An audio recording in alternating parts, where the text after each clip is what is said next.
Every Black girl grew up knowing being clean wasn't just about hygiene, it was about dignity.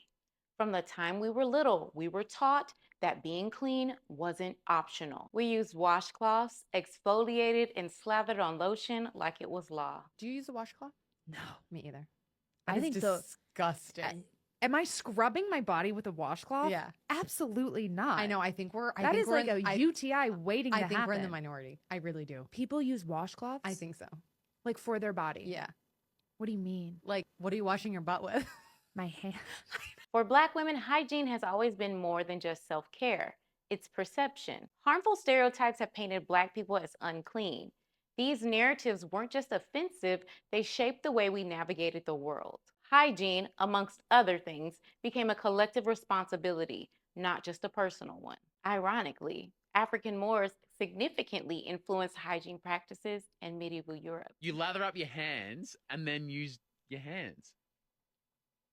What? How are you using soap? Many Europeans avoided bathing due to superstitions linking water to disease.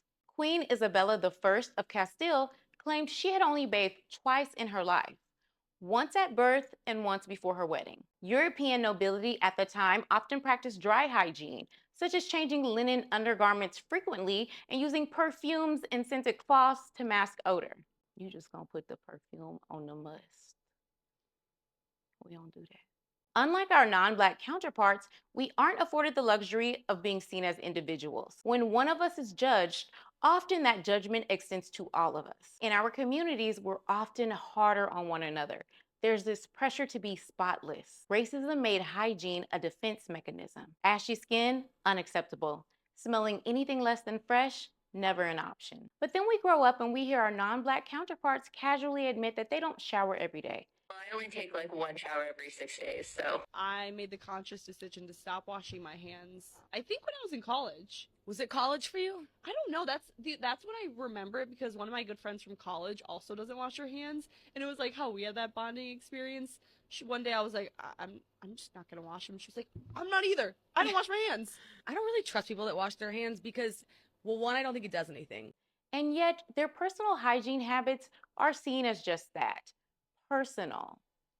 Meanwhile, for us, it has never been that simple. And while others debate hygiene as a personal preference, we understand self care as a statement. We turn hygiene into a luxury, a love language, a commitment to our well being, our presentation, and in many ways, our shared dignity. Remember, there are little girls with no guidance. Hopefully, you can pull them to the side and help them, not to embarrass them, to protect them.